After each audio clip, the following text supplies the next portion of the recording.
All right. I think we should be live. You should hear us and see us fine now. Hopefully. Well, that's important. I guess so. Yeah, it's funny making this thumbnail. It's like, oh, iconic. Let's use Mirror Spock and Locutus. I thought let's do something new. Christine's a good lass, and I was like, what Sunrise Enterprise? Just find a wide shot of Archer Hmm. because I was like, I need a wide, and it's just different, and yeah. But isn't that so much of Enterprise just sort of on those sets, just sort of standing and sitting? Yep, I don't know. pretty much. Uh, I could use like a Xindi arc, destroyed set version, but that would be dark and depressing. As Xindi, a bit of everything I wanted. I almost, Stuart, for this, put in a picture from Section 31 to make people happy with me, but I couldn't do that because it's not a TV show. Mm. So my joke failed from the get, but that's okay. Jonathan says Best of Both Worlds is one of the best TNG episodes of all time for a number of reasons. Really? Part Parts one one or is part one or two? Yeah. Part one for sure. yeah, best example of can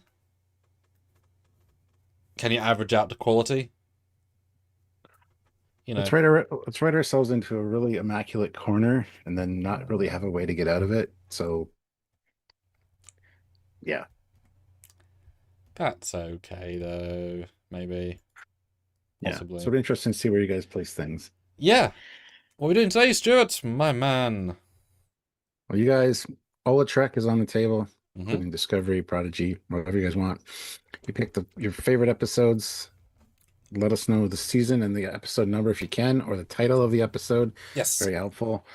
And then we discuss it, and you guys get to rank it. You guys put it on a tier list and Mm-hmm.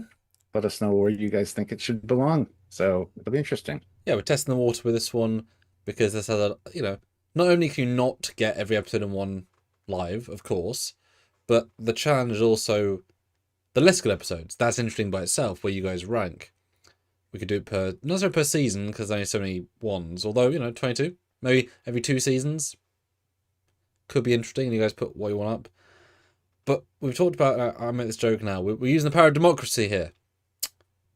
We've done our version. We go back and look. We have a definitive list, which means we can directly compare if and when we do seasons, which would be really interesting to see. The entirely us version and then the entirely you guys version.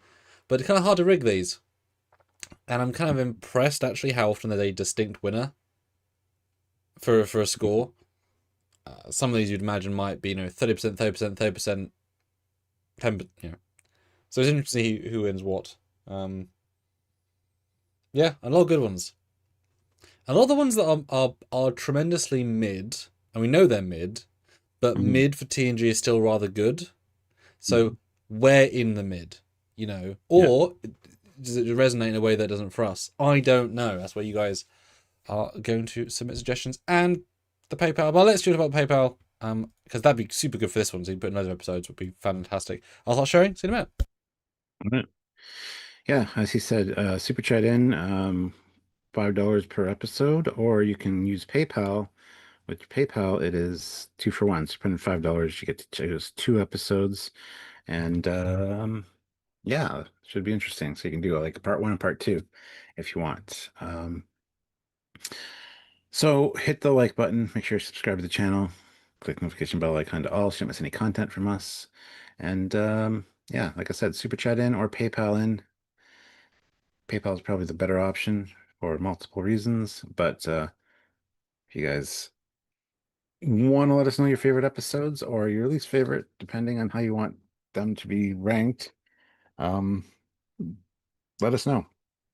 Also, make sure you vote on the poll because in the poll, it's kind of where everybody gets to put their input and see where it should rank in the grand scheme of things, which is quite interesting a lot of times. And yeah, we're looking forward to seeing what you guys come up with. So also make sure that you join the channel if you're able to. There's a join button down there on YouTube, or head on over to Patreon/Trekyards to support us over there on a monthly basis. Some people do both, believe it or not. So if you want to help with the channel immensely, you can do that.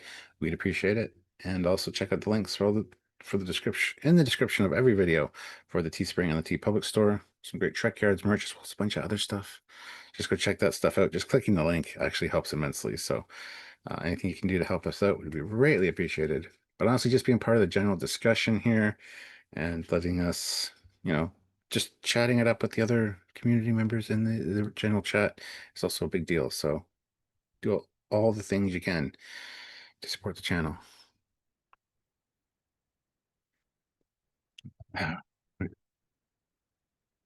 Yes, that's secure. We'll get to that in a second. So yeah, Trekyards at hotmail.com for the PayPal if you guys want to get 2 for 1. You might have multiple episodes you want to get talk about. So looking forward to hearing what you guys come up with. So keep that PayPal in mind. And I'm back. He's back. Right, do you want to throw in one of the ones we had prepped to kind of get the conversation started while people submit and I can find images? Because this will take Sure. a second or two per. There's some. I like having random ones pop in. But that by no means is random. But that's okay. The best episode of Star Trek, probably. Oh, finished Pearl Strip. As in, Oh, yeah. How would you rank Best of Both Worlds Parts 1 and 2? 72% say A. So there you go. Damn. Glad it's not us. Yeah, so Deep Space Nine and the Pale Moonlight. I am really eager to hear what you guys think about this one. This is such a fantastically woven story. Great characters, having Garrick doing his thing, Cisco being the Starfleet captain that has to live with what was done, not something he would And have can he? wanted. And Oh, can he he? can. He can.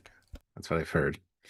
Um, but yeah, not necessarily the way he would have gone about it, but can't argue with the results. And I love how Garrick is like, that's why you asked me, because you knew that I would do something like this. Subconsciously, I guess you knew that I would do what had to be done to get the Romulans into the war. So, can Cisco be mad at himself? I mean, sure, but he shouldn't be. I love the way it ends too. I love the premise of the whole episode. Like it's like him making his log in his quarters, having a drink, and then at the end just deletes the entire personal log. So yeah, I think it's a really fantastic episode and one of the best of Star Trek. You get to see some intrigue, some political intrigue and stuff like that. And yeah, the whole kind of spy vibe going on with the data rod and the explosion to the shuttle and the murder of Vreenak. Um, it's really good and it's a fun episode, but I don't know. There's something about it that just really speaks to me. Cisco is my favorite captain. I love Garrick, and I just love the way the whole thing plays out. It's not a lot of, ships or battles in it necessarily, We're on but the shuttle though. there is a First Romulan thing on the shuttle. ship in a long time. Yeah, yeah. So, yeah, there's lots to like with this one, and it is one of my favorites, if not my favorite episode. So, yeah, Do you think it's fair to say Gene would have hated this? Because it kind of goes against so many of his I think morals. so. Absolutely, yeah. I mean, he also wouldn't. The Cold War we get in TOS is they even laugh together. When they're got by aliens, like there's a sense of they're fighting, but whatever. We still talk and such. But Yeah. but Cisco is in many other worlds he'd be a criminal because he does go far beyond. But He's complicit in it. He, when he should, if he was doing everything right, he would have put Garrick in, got himself in trouble, but done the right thing. The actions would have been kept, but he would have done the right thing morally and ethically. Mhm. But then he would have lost himself the rest of the war, right? It's a good story because he's not right, he's not wrong, everything sucks, right? Let's just show that there's a lot of gray zones in life. There's no, black or white necessarily. There's a lot of just gray, which I love because it's very true in a lot of different, especially when it comes to war. There is no like good and evil necessarily. It's all kind of just gray, muddy soup. Yeah, So, yeah. yeah. No, it's and I mean, this is definitely. There are a couple of one-man band episodes in Trek, and this is Avery's just like, yep, he's every scene in essence, and Hmm. but it's also monologue, but it shows how effective a monologue can be. Because really, he's just talking to Yeah. camera, Yeah. and he probably even could have auto cued it, like cue cards. Because it's sort of central. But no, it's clearly excellent. It's definitely very anti-Trek, but a lot of DS9 I, is.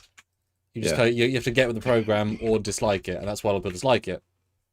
Other people think it's the best because it goes beyond Trek, but then it's all the point is not to go beyond it because it's meant to be great. But it's up to you guys. And you have spoken. Let's see how many of you are Is this here. the There's one where he 19. like does this to Garrick and he goes over the table? Yes. Yeah. Like a proper like stunt. Yeah. So 19 of you here, but 20 votes. So I don't think we'll call it there. 75% give this an S tier rating. Mm-hmm. A and B were tied with 10%, and C is 5%. So You guys have spoken. Yeah, this is always going to be high in the list. It's A-OK. Okay, cool. all right. Next up, we've got Sussy Guru 2000 who throws in €5. Thank you so Thank you. much. Sussy, if you can do PayPal, would be awesome because then you get two choices and it helps everybody out immensely. Yeah, really does. But he says, good old Threshold. They should have grabbed the babies. Yeah, Threshold is often touted as one of the worst episodes of Star Trek, especially Voyager. I sort of disagree. I really like the premise of Threshold up to the end. It the first two-thirds are really cool, and then it just kind of falls apart. And it's a very quick wrap up, and it's like just moving on. We're just going to leave the kids there. Um, and there's this new girl on Trek Central on uh Trek what the fuck the other channel? Trek Culture. Oh, I someone new. watched her episode today on Voyager Stupid Things, Oh, and she was like everything she said was essentially just dumb and wrong, and I don't like her. But that excellent. being said, she mentioned this episode and his tongue, or like his tongue was just laying around sick bay, so they reattached it. No, no, no, it's the genetic DNA encoding that he would have got his tongue back. What? So she, So what was yeah, that point? that his tongue at the end of the episode was reattached because it had fallen off earlier in the episode, so it must have been just floating around sick bay somewhere in a tray that the doctor reattached it. What, the DNA destroyed tongue that is incompatible with his biology now? Yeah, It's easier to grow him that's a what I new mean. tongue than to Yeah, force a. stupid point to bring up as one of the stupidest things in Voyager. And I don't see a person in it, so it's just a voiceover for this one. Own No, she's at issues, the as beginning. has Trekkie breeding, whatever. Okay. Her voiceover is awful. Her just listening to her voice for the whole thing was lost. aggravating, and all the As points she was noted, the making were second Delta entirely not. And the way she worded everything, Well, that was a she script, really presumably. First. well, she writes they write their own scripts though. Well, yeah, but she So might not have written that one, in she wrote that fairness. one. Okay. Well, I think she did because it's nothing like Trek Culture's ever had. A lot of Britishisms in there if you Oh, listen to it. Oh, she goes over the top with those, I think.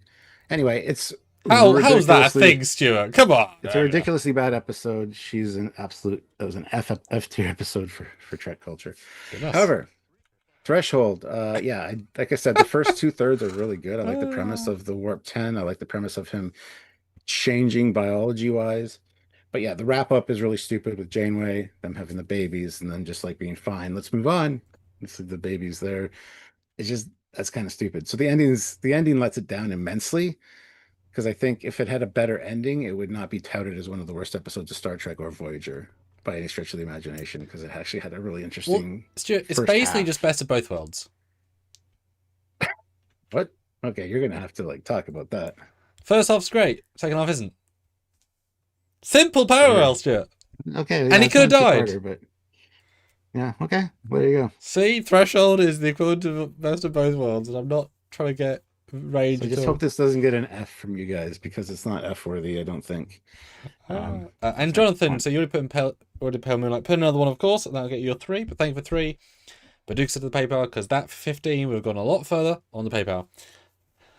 Okay, so I was truisms to the meme. I didn't he put. didn't say pale moonlight. He said it's only paper moon. Oh, good. I didn't put A or B because I did not. I didn't put A or S. I didn't think people were going to vote that, so I was like, fine, we're gonna give people the F option despite me not thinking it's F because everything else averages it out. Yeah, it's fun. I mean, is Robert Duncan Neal's he's superb in it. I, I mean, he gets more in this one episode in terms of acting range than Gates got in all of TNG. You know, there's compared to what TNG did, right? The CG's good, the makeup's good, the acting's good, the script's good, the camaraderie's good, the ending's weird. It's great up until it isn't. Oh, it does Yeah. bother me now having done the set several times. The Type 9. I know it's early for them, but they like cut the set off at the front. Like they were building it, or they cut it up, so it ends much sooner than the real ship goes. It's a custom version, of course, but it like feels like a much smaller set because it is. The front's correct, but the back is wrong. Yeah. Dan Ben says it is not a Trek masterpiece. No, it's not, but it had potential to be at the beginning. I thought it was a really cool premise. Well, the fact they were ballsy enough to actually go for one of the big rules of Trek and do it very well, because of course it's not that useful to be everywhere all at once. You know, ask Michelle Yeoh. I was just gonna say, ask Michelle Yeoh. She would know. She would know. Yeah, I think All this right. is yeah. It averages out to a decent episode, but it definitely it's meme worthy. Well, with 13 votes, 38% say C, so that's good to hear. That Happy with that? we, Yep. yeah.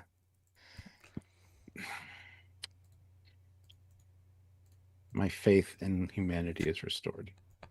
All it took was Threshold being compared to all good things. Good, good. Good, good. Great. So we'll end that one. Glad that wasn't an F, just for the record. But we gave you guys the option, so. But Jonathan, yeah, if you put the 15 in to PayPal, it would have been 6 episodes. So I mean, That's a lot of episodes we could have talked about. And we saved yeah. us like $4. All right. All right, it's Deep Space Nine. It's only a paper moon. Which I did not know which one it was until I found images, so that. It's the DS. one right after the Battle of whatever, where he loses his leg. Years. Siege of AR, whatever. Yeah, this is an interesting one. I find Nog a little bit annoying in this episode. He's a little bit pouty, and He's allowed to be, though. I mean, if you say so, yeah, Yeah. sure. I do like the Vic Fontaine stuff, though. I like the holodeck, the 1960s vibe that they have going on, and kind of Vic saying, you know what, you can't keep hanging out here, Pally. You need to do your own thing and move on with your life. And He's moving along basically, home, yeah, might talk about that one later. hopefully. um, and yeah, basically, everyone kind of slapped in the face to get the hell out of here. Look, it's move along home, guy. Dun, dun, dun. He was Tease, Stuart, sitting up tease. there. You're one super chat away Oh, from making us vote move along home. Give so us that anyway, pain. Give us your pain. Be a cyborg. No, he takes pain. You know what I mean. well, this is much better than the episode prior to it. Let's put it that way, because I hate the Siege of AR, whatever the hell it is, number. This one absolutely a step up, pardon the pun, but he's It's got a his leg leg up, back, Stuart. It's a leg up. leg up. I was getting there. I was going to use that soon. Oh, damn, sorry. Uh, he gets his leg back, and he's still being a pouty little bitch. And I don't. It's not great for the character. I understand it. It's PTSD and all that. Like that's what they're trying to portray, but it just annoys me because just the mopiness of just him being mopey just bugs me. But it's fine. I mean, you're basically condensing a whole bunch of time, like it could be months for some people for PTSD, into like one episode. So you got to kind of get that across. I think they overplayed it a tad, but you know, that's just me being irritated by stuff like that. So Yeah, Yeah, I it's all mean, right. I've seen all DS9. This one is so much in the small bits that you can't remember unless you literally watch it, right? In terms of the Yeah. dialogue and the choices, I remember really enjoying it because it's definitely a masterpiece in character study for this thing. It doesn't need to be Trek, as in this could be easily a Vietnam veteran with a club on his high street, right? Very little of this is Trek dependent, which is also why it works. So I'm sure. I mean, well, I've heard actually. I do remember at conventions having people say it was very relatable and they zoned with it, because of course Nog is not a normal character. He's a Ferengi with the foils and the foibles that a Ferengi mentality has. All the races we see have certain traits, and the Ferengi are not known for their warrior strength, and so dealing with death and life and loss and not being the same again, he can't deal with it the way a Bashir or a Brian might have. Or I guess a Brian or, um, almost shot himself in the head with a phaser from being in prison for. We all see bad things, right? So it's like this one who's not got the same strength that other characters do, dealing with it in his own way with a hologram, and that actor's obviously fantastic. Yeah, it's it's super unique. You couldn't have had this in TNG or Voyager or Discovery or any other show. It's too mature. It's too uh, human. The irony being, it's with two non-human characters, a hologram and Nog. But that's why it's so relatable. Yeah, it's a great piece, and then the fact that the hologram can sentiently kick him out of his own program is interesting by itself. You Yeah. know, that's he's turning himself off. He's no longer being. Yeah. I mean, yeah, this is definitely is there a better Nog story for like character development? The It might be negative to get positive, but I don't know if there's a better one for Nog. no, the material continuum one, the one with Jake, where they're like trying to get Well, that's the him being a desk Ferengi in back. a buddy cop way. I agree, that's great, but this Yeah. is like so that's early him. This is late him. This is probably Nog's episode. Valiant, Also Red pretty good. Squad. Also pretty good, but that's again more of a team thing. But that's also the point of that, and him being in a team. Yeah. Well, I love that you do some great ones for Nog because he's a great character. But yeah, it's Mm. yeah. I mean, I'm really see what you guys think because it's yeah.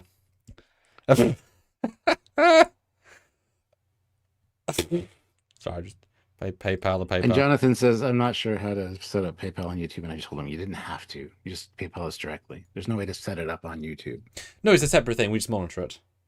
Yeah. Less fees and no YouTube cut. If you have a PayPal, it's cool. If you don't, fair enough. Super chats are amazing, but PayPal is better across the board. We got a tie for S and A with 47% each. Wow. B is 5%, C is 0%. So vote if you haven't. We do have 19 votes and 22 people here. So I've never seen that v before. vote to bump that up so we don't can break the tie. Somebody, there's three of you that haven't voted. So Wow. Wow. Cool. and I On. agree. It's up there. I don't know if I'd put it S tier for me. I mean, it's close. Like the writing and acting is phenomenal, but it's not really an episode that I Yeah. super enjoy. Um, You but yeah, respect, but it's not necessarily your thing. 100%. it's at least an A. I could be goaded into giving it a S, Mm-hmm. but Mm-hmm. yeah. Well, it's like Hope and Fear. We'll go and do that. For me, is an S in terms of enjoyment. Doesn't mean it's Mhm. everyone's favourite, but it ticks all the boxes for me personally. Right? Personal preference. Yeah. Somebody else vote because we've had 19 votes, so we got Literally 20. one person could continue the We tie if got they really want to. 25 people here. Yeah. And hit like. Let's get those likes up to 20 as well. We're currently at 18. I'm putting in the one PayPal one right now, so continue to submit if you guys can. Yes. Let the laughing flow through you. Oh, Ha! Already now I wonder how many of this S8 will be DS9 half or more. You can throw a lot of mediocre DS9 in. A yeah. lot. Yeah. But Well, I for got sure. good news. Somebody else voted, but they voted for C, which means B and C are tied now. Oh, there we go. Now B's, they've got 21 votes now. B's at 10%, C's at 5%, but S and A are still tied. I mean, it means I get more time to put, other ones up. But yeah. Yeah, we'll just hang out and I mean, you guys are yeah, Vic. thinking. But You're thinking. Vic's an awesome character, though. I gotta admit, he was a good addition to Deep Space Nine. So And he was a great actor that looked old, and therefore he stayed looking the same for a long time. yeah, Uh, he did. He looked a lot older than he was and I believe he in the just was show. a So lounge singer. He just I think was so. that guy. I think I interviewed him once saying I he kept going against it because it's so much on type. I was like, no, we'll do different things. That it's interesting. It's like he doesn't get it. No, just be you, and we'll give you. It's great. Yeah. All right. Well, 22 votes. A wins with 45%. Okay. Although, what's the rule, Stuart? As you are fond of saying, I don't know what's the rule. if you disagree. Oh, if you disagree, you can $5 to bump it up one tier or down one tier. Some people do that.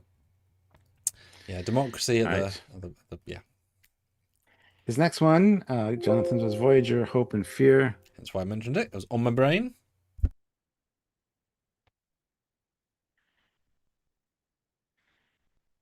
That's with Egghead here and the Dauntless.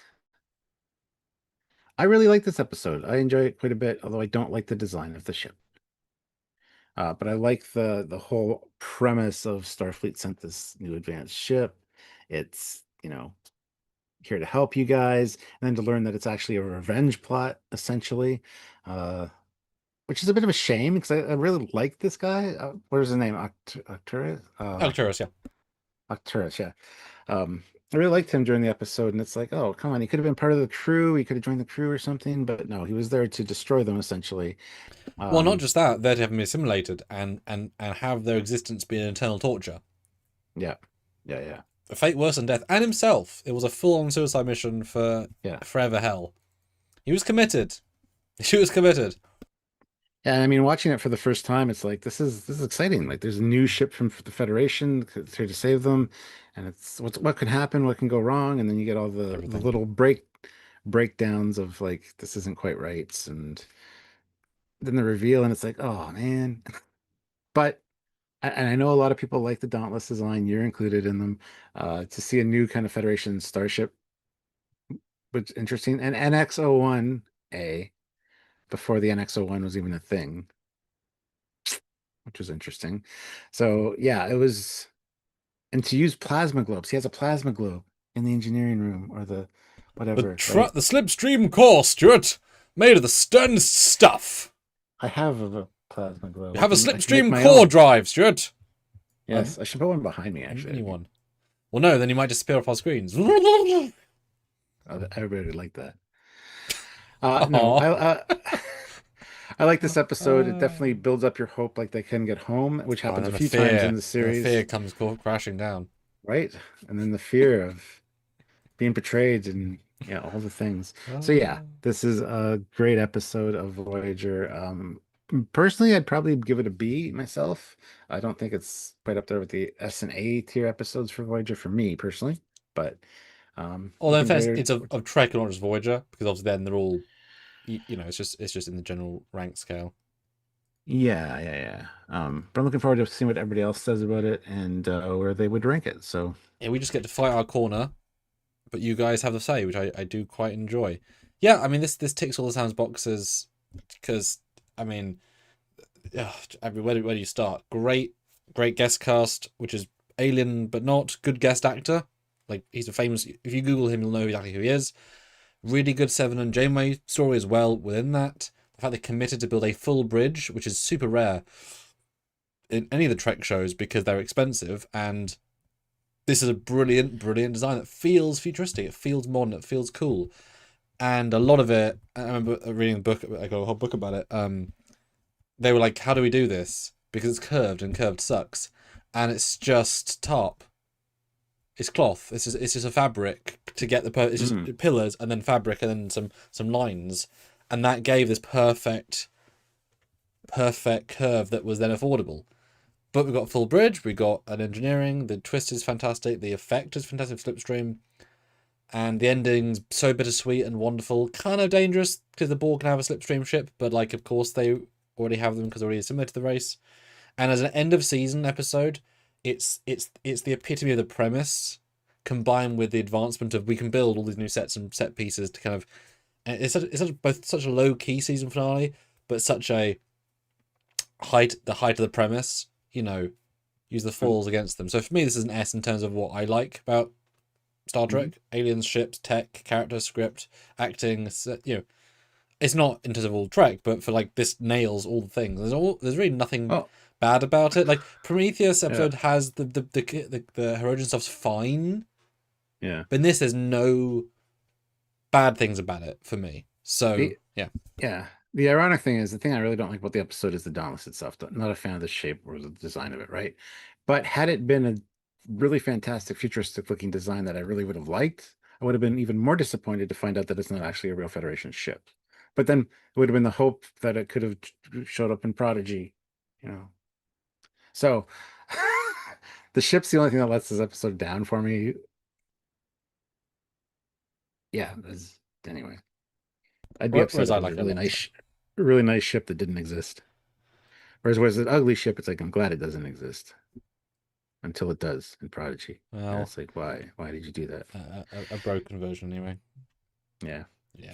All right, so let's see. 20 votes. A wins with 45%. Pretty good. 25% for S, 20 for B, and 10 for C. Okay. I'll take it. You have no choice to take Well, I mean, you could. Mr. Logical using of his brain power. That's what he sounds like. All right, and his last one is Voyager Alice. Some pretty distinct ones you submitted. Well done. I'm excited to see what people think. Yeah, any Tom Paris episode's pretty good. I really enjoy the Tom Parisisms. I like him a lot. And this, the idea of this taking control of him, or like, hold on, Alice is where, is it a ship or is it an actual person? Is a ship with an advanced computer, potentially probably an AI, and as soon as he links with it to start the process of activating and using it, it creates that link actively with his brain, and therefore can so it's the ship's AI, but possibly sentient, possibly not. An AI warning. Yeah. Oh my God, way back then. Yeah. Oh, Matt Boardman's here. You'll take it, and you'll like it, Spalding. Matt, you finally returned after years of wave you've been. No, Alice is a fun episode. I can't remember all the specifics of it, so I'm not going to go into too much detail. But I do like any Tom Paris based episodes. And Bologna, she's in lots too. Why'd you have to say that? Because I know what it does to you. It's fine, they almost break up, so, Oh, good. Yeah. There you go. See, I know just what to say, Stuart. I'm on your side. Alice, famous. I mean, this is a psychological horror done in very well Trek style. Amazing acting by Robert. He goes from being a happy-go-lucky pilot to a mildly obsessive with his girlfriend to a hardened criminal, will do anything because she's also a kind of a drug. He can't but help her because he feels he needs to, and then he actually needs to, and then she is in pain unless he doesn't because she controls his brain at that point. And then lead into a ship that's very advanced. It's really cool. A simple little craft has amazing speed, weapons, and all that stuff. And only by the foils of the world does the connection get broken, and the ship ends up in the anomaly, and maybe goes to Silicon Heaven. We don't know. It's all wonderfully ambiguous. Great guest star of the alien who sells near. It's a crystal, which I've always remembered. It's like a nice crystal property. Like it cleans it, looks even nicer. Why did you clean it earlier? Just really. I mean, this is like, again, for me, this is top tier Voyager in terms of great sci-fi premise, good CG, good makeup, great guest cast of Alice. Simple, lets the actors do their thing with some very nice twists of seeing him, break Voyager, and really, Robert delivers, and for the most part, Trek cast good people. When you give them stuff, They tended to deliver. Yeah, I Well, this realize is them. interesting. Sorry. With 17 votes, we have a three-way tie for second place. A gets 50 or 46%, 47%, sorry. S, B, and C are all tied at 17%. Okay. We're gonna end it there though with A. I think that's appropriate for Alice. Yeah, fast, new, Right. sporty kind of shuttle that really Mm-hmm. reels Tom in. Yeah, yeah, yeah. No, it's a standout claim Can't. performance-wise. Yeah, He's pushed so far. It's one of the few times they have stubble. yeah. Because that tells you he's not doing well. So Classic for Real throws in a $5 PayPal. He says 250 for Code of Honor and 250 to create a tier below F tier for Code of Honor. So Code of Honor, TNG. Hashtag Code of Honor. I need to have a drink. Should go get a shot. Uh, I got water, but I mean, yeah, at least that's mine's great. somewhat poison. By the way, the image you just put in is just an exclamation point for me. So, um, yeah, great image you got for this one, I gotta say. Uh, yeah, the episode that bothered people at the time, had these just been regular aliens, would have been much better. Any prosthetic, Yes, anything. exactly. But it, yeah, unfortunately comes out as one of the most racist things in Star Trek history, which you would expect from from TOS from the 60s, but no, this was not. This was TNG season one. So what was that 1996 or 89. 82, 89? Yeah, yeah. Yeah. So anyway, That was a while ago. awful episode. And below F tier is an option now. So Yeah, I mean, if you assert it's racist, then you can start taking loads of things as racist. If they didn't mean it to be racist, that's important. All the people writers didn't think, let's make it racist. Of course they did. Of course they didn't. Of course they didn't.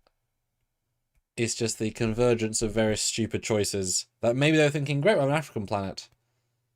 Okay, make them aliens.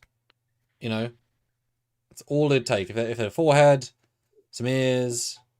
well, even changing the costumes, like the whole bunch of stuff.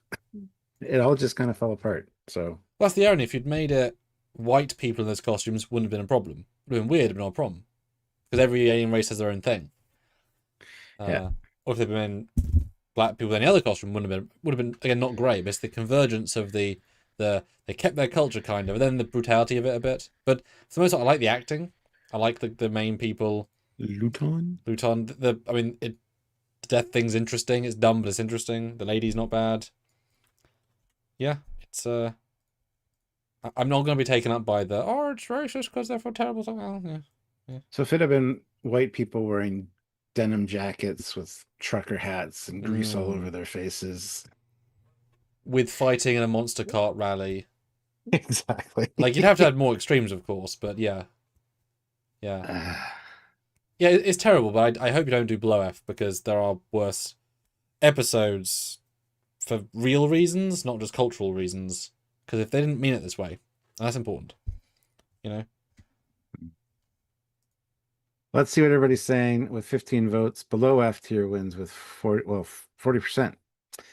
Uh, now D and F below F tier are tied. Now D is winning. Oh my God. Oh, now it's tied again. Now it's back up. So with 20 votes, 21 votes now, 43% say D. And below F only gets 27%. Okay. Cool. So congratulations, Classic for Real. You did create a slot below F tier. Unfortunately, everybody disagrees with you. So Well, enough anyway. For you. One of the worst, but you know, still got some decent little moments. meh. Yeah. All right. Next up, we've got Sussy Guru 2000, €5, duet, a masterclass in how two people in a room talking can be absolutely phenomenal.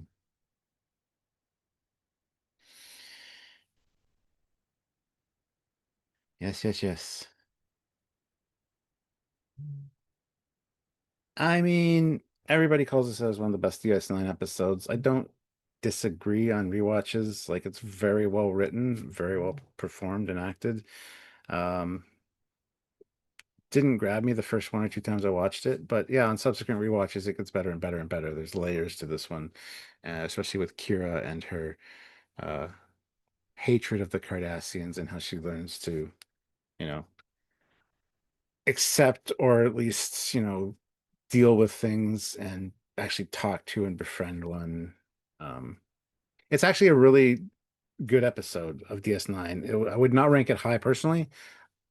I'd rank it probably an A at the highest because of the writing, but it's not one that I really want to seek out and watch, to be fair. So, Well, you're a slightly more sucker for on the slightly more feel good if you're casually watching, and this is not a feel good. It's like it's not quite obviously the same, but it's very dramatic. the It's, TNG it's one, you know, yeah, it's like I don't really want to watch that part one, part two too much, as yeah, much, right?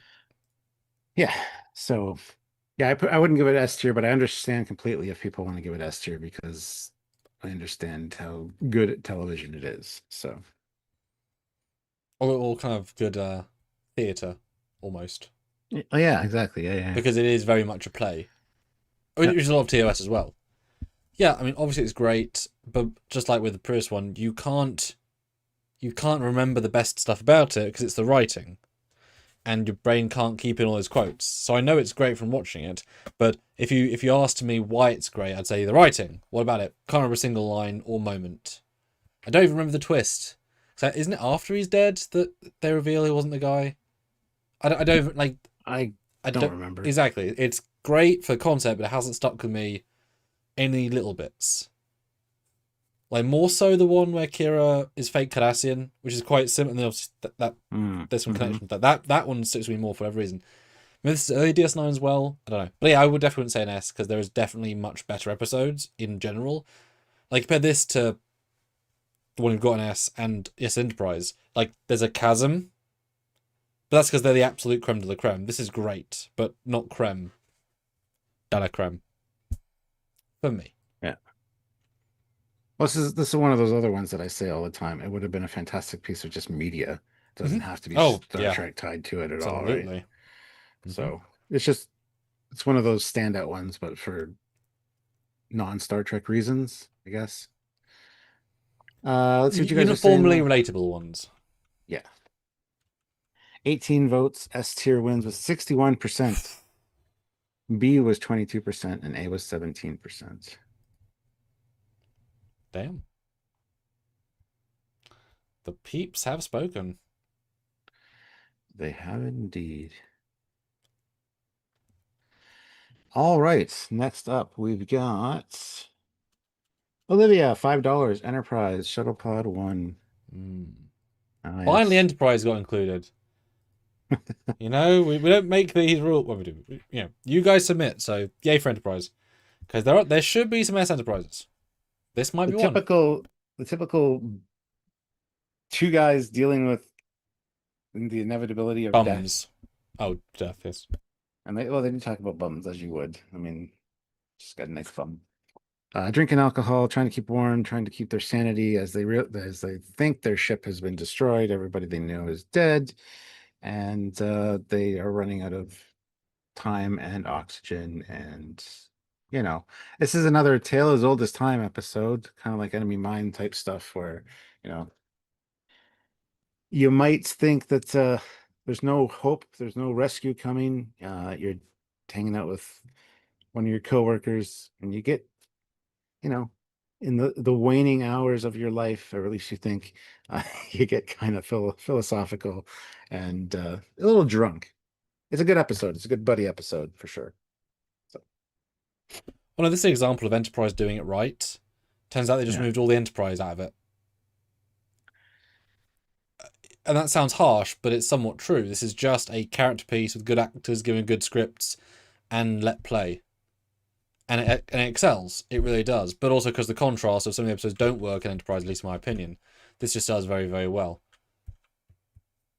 Yeah. It does help that they're season one them. I don't think you would have bought it later. This is also another good example of like the last one where somebody said two people in a room talking Mm-hmm. can be absolutely phenomenal.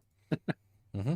Yeah. Yeah, no, it's really, really good, and it's interesting. So you've never seen, even though he says tells all the time, you've never seen a Star Trek equivalent of all of the evidence says they've lost their ship. There's no, like, they are very smart people in their respective fields. It is true they've lost their ship to the evidence they have, and with the fact they have no fuel, there's a reason why they almost die, etc. So it makes a lot of sense in that regard. So it's interesting to see the the true end point of talented peoples when they have no other choices. And not in the Mm. 60s way, Galileo 1, where it's played a little bit more silly, but that's just the nature of how this is the proper grounded version, right? So it's really interesting to see how it's related. Also shows how useless shuttle pods are, because Yeah. but they are not meant to be anything more than a taxi, space taxi. Yep. Yep, exactly. And that's okay. But yeah, this is definitely one of the best Enterprise, and the fact that it's, probably the highlight of season 1, but not for any Enterprise isms. Which is fine. Just good acting, well Mm. written. All right, let's see what you guys are saying. 16 votes. S tier wins with 38%. Nice. Well, Enterprise, you got in there. You got in there. Nice. With A being second, and then B and C being, yeah, so strong win for Enterprise. Yes, yes, Very yes, nice. yes. And you guys are putting some great PayPal, so do keep that up, guys. This is absolutely the time to do that. So appreciate you all. As we know, Chris Edwards, $5. Voyager season 5, episode 13, Gravity, great Tuvok episode. Ah, with Tank Girl.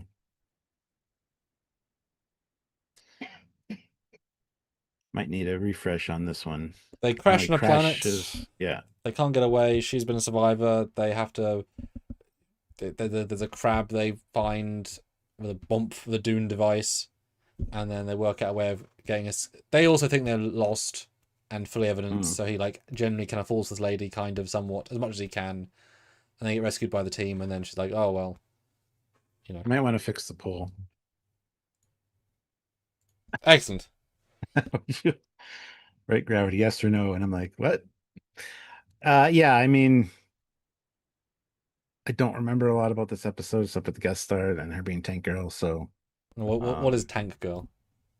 it's a movie. It's a post-apocalyptic movie. What's her name? Tank Girl.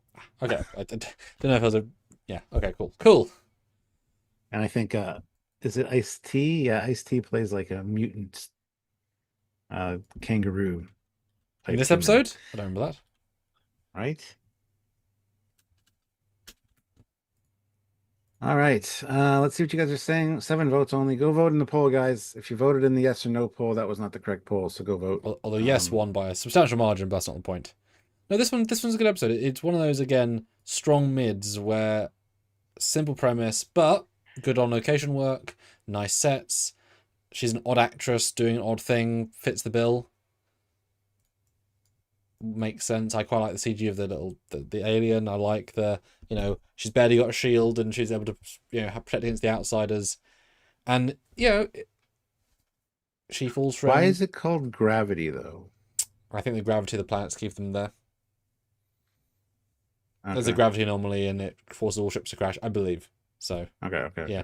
Plus, you could like the gravity situation. Him and Paris, probably Paris or Kim.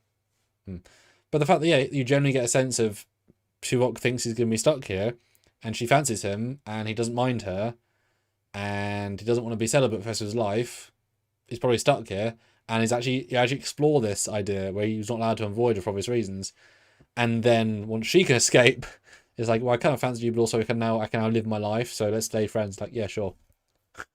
It's interesting. It's the desperation of similar in a sense to Chakotay and Janeway, but that was a whole different vibe. Just like, well, I mean, might as well. Yeah. Souls for his wife. All right. Oh, 22 votes. A wins with 59% for this one. So Really? A tier. Okay. I would have said a C to B with a rewatch. C from gut. B, I'm sure a rewatch. Damn, that's a. Oof. Okay. Would not put it with those, but okay. You guys be the boss. All right. Sesagura 2005 Euros, the 37s. Do you think the Briore were grays? I mean, probably, sure. Hmm. This episode, man. Rusting Ford pickup in space. It's truck yards guys covered this one. No, it's an interesting premise with the um finding Amelia Earhart and learning that her and others were abducted from Earth and are now in the Delta Quadrant. It's an interesting spin on things, right? Like an unsolved mystery now solved after all this time. And just the way it starts out too, with following a trail of rust essentially in space, and then finding a Ford pickup truck. Which, if you want a detailed breakdown of that truck, go look up the Trekyards episode. They focus on it and cover it pretty good, I Just think. because the settlement agreement said you have to give them a plug every year. It's a good episode. I'm starting to grow on me. I like the guys. Okay. But no, interesting premise. I love tying in real world events and especially unsolved mysteries with this kind of stuff. Like something amazing happened and you find out about it much later. I think it's great. I think it's a cool concept. So Yeah, this is one of those ones that I really wish it had been like a season 5 episode this could have because been a two-parter. I think it would have been really good too. it's an amazing premise for like a novel, but they Mm. don't have the depth of drama yet in Voyager to really dive into it. So it's quite surface level and gentle, with a caveat that they land, which is insane. Looks amazing, great casting, but it's just kind of a nice story, well told, but not like exceptional. You can, like I say, if it had been later season, you could have really just could have done with It's more vavavoom, which it just doesn't really have. But it's very amazing premise. reminiscent of the neutral zone in TNG Uh where they huh. find the frozen people, right? Uh huh. So Yeah, I was thinking that. But again, the landing's fantastic, good guest cast. But it's premise over execution because they would have found other ways of doing it in late seasons that were more zippy. So it's still good. Mhm. It's just not best thing ever. But also most things aren't. So, you know, yeah. Hmm. Yeah. Don't know what I'd rate it though. Kind of an Enterprise quality episode. It's like it's good. Yeah. Yeah. It's good, but it's not great. For me. Well, 25 votes, 60% say A. Okay. Sure. Next up, we'll go to PayPal with Mark Lawrence.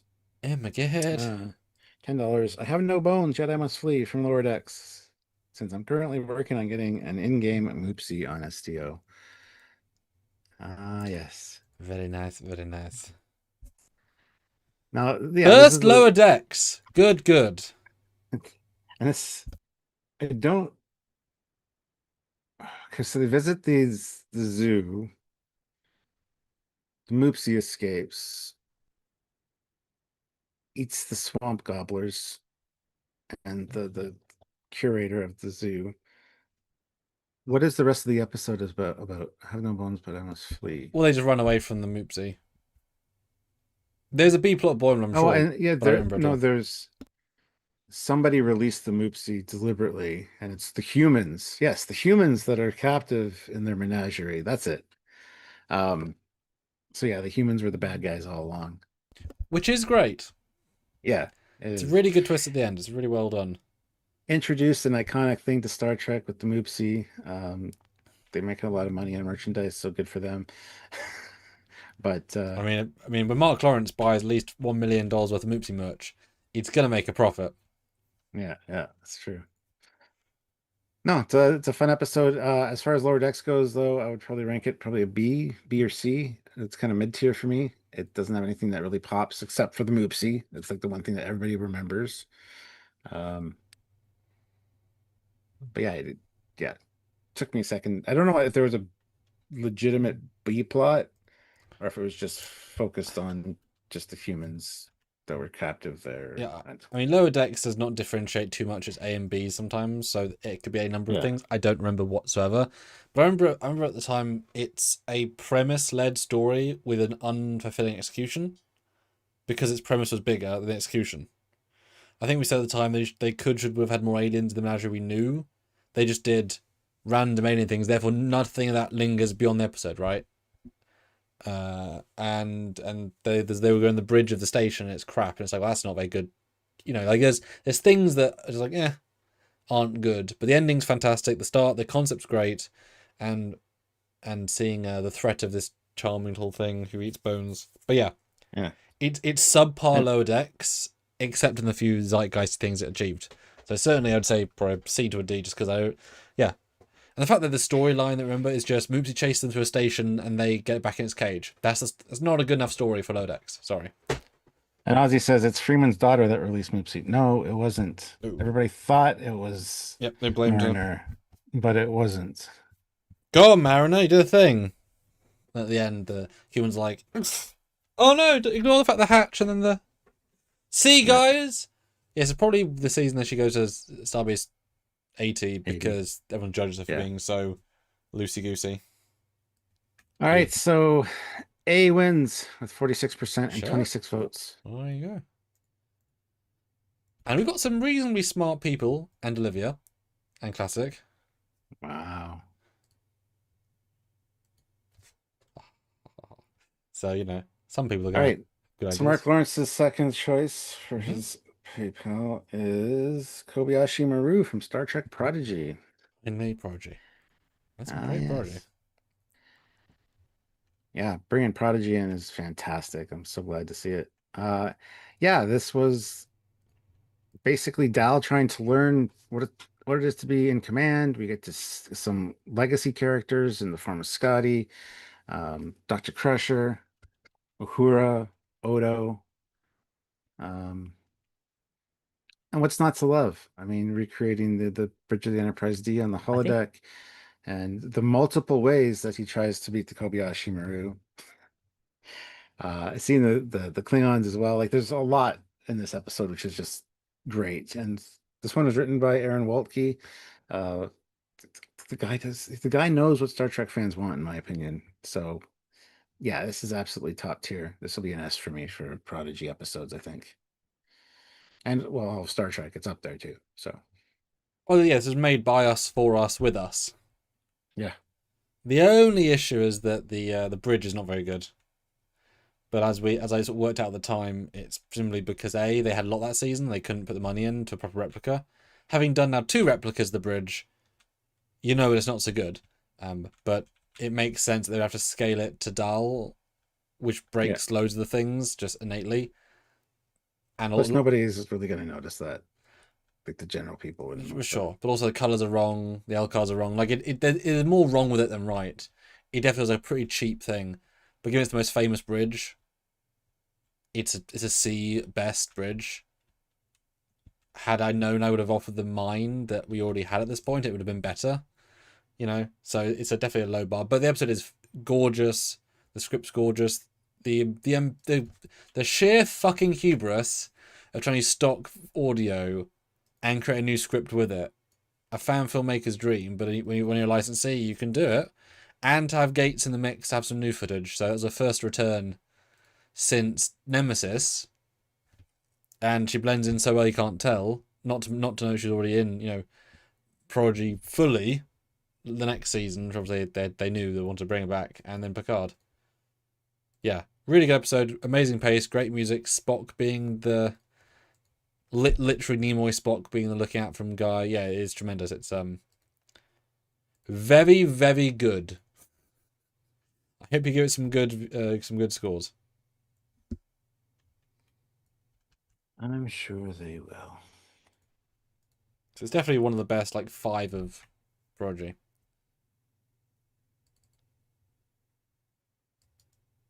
Give me 1 second here. What you guys are saying with 26 votes, it's S tier with 58%. Nice.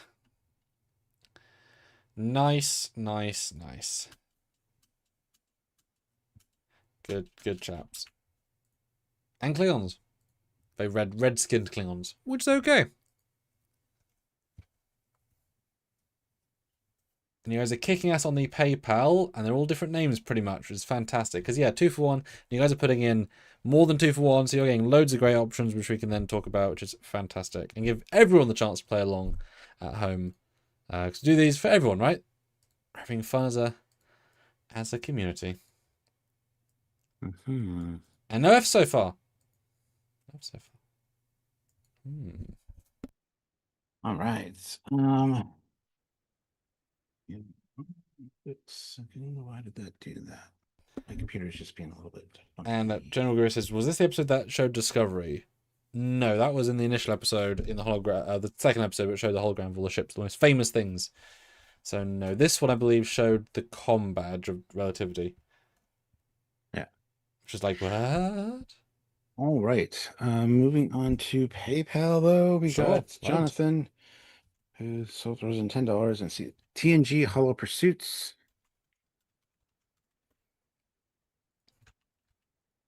Which I believe is this one with Yep. Barkley and his holodeck addiction. We have loads of ones, so we can go through that. So vote quickly, guys. We have lots of tremendous ones to go through because of the paper.